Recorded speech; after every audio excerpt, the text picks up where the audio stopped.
প্রথম সালামি আমার নানি দিত। আমার আম্মুর মা, যেটা আমার নানি মারা গেছে, উনি প্রথম আমি ঈদের নামাজ পড়ে আমি চলে যেতাম নানি বাসায়। তো আমার নানিকে খুব ভালোবাসতাম। উনি আমার ফার্স্ট আমাকে 2 টাকা একটা নোট দিত, একটা নোট দিত। ওই নোটটা আমি রেখে দিতাম। এবং সবচেয়ে বেশি সালামি কে দিত?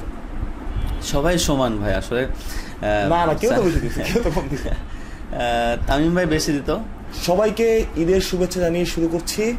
সাব্বির ভাই, ঈদ মোবারক। ঈদ মোবারক ভাইয়া। ঈদটা আসলে কিভাবে কাটে? ঈদ তো আসলে একটা খুবই আমার এক্সাইটেড একটা দিন যায়, যে আগে ছোটোবেলা যেভাবে কাটতো, যে বন্ধু বান্ধবের সাথে কাটতাম, ফ্যামিলির সাথে কাটাতাম, বাট এখন বন্ধু বান্ধবের সাথে আসলে ওইভাবে সময় কাটানো হয় না। বাট ঈদের সময় যেন ওয়েট করি যে ওরা কখন আসবে। আমি রাজশাহীতে ঈদ করি আমার আব্বুর সাথে সাথে আমার স্কুল ফ্রেন্ড যারা আছেন তারাও আসে ঈদের ওই সময় ছুটিতে। কেউ বরিশালে চাকরি করে, কেউ অন্য জায়গায় চাকরি করে, তো ওরা আসে। তো ঈদটা আলহামদুলিল্লাহ ভালো যায় এবং খুব এক্সাইটেড থাকি যে কবে ঈদ আসবে। ঈদে আপনার জন্য সবচেয়ে স্পেশাল মোমেন্ট কি হয় এই সময়টাতে? অবশ্যই আমি ছোটো থেকে আমার আম্মুর যে সেমাইটা খুব পছন্দ করি, ওনার হাতে রান্না, এবং ওটা আমি সবসময় ঢাকাতে খুব মিস করি। আর ঈদের তো আসলে এটার একটা পারপাস বলতে পারেন যে আম্মুর সাথে দেখা করা বা আমার ফ্যামিলির সাথে দেখা করে, এটা একটা খুব ভালো একটা মুহূর্ত আমার জন্য।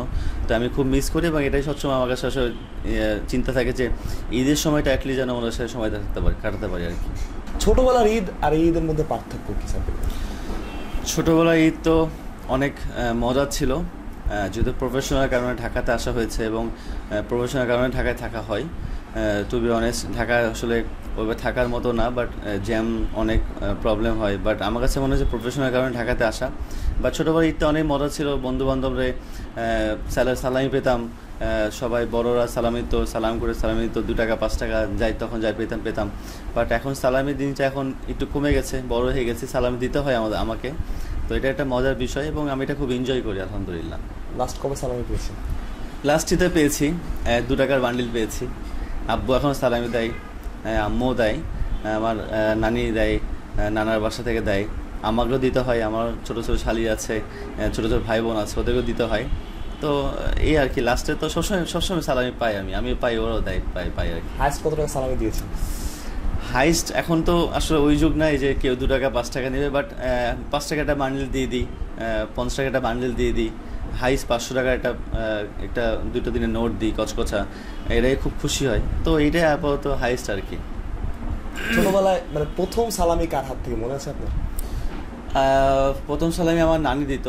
আমার আম্মুর মা, যেটা আমার নানি মারা গেছে, উনি প্রথম আমি ঈদের নামাজ পড়ে আমি চলে যেতাম নানি বাসায়।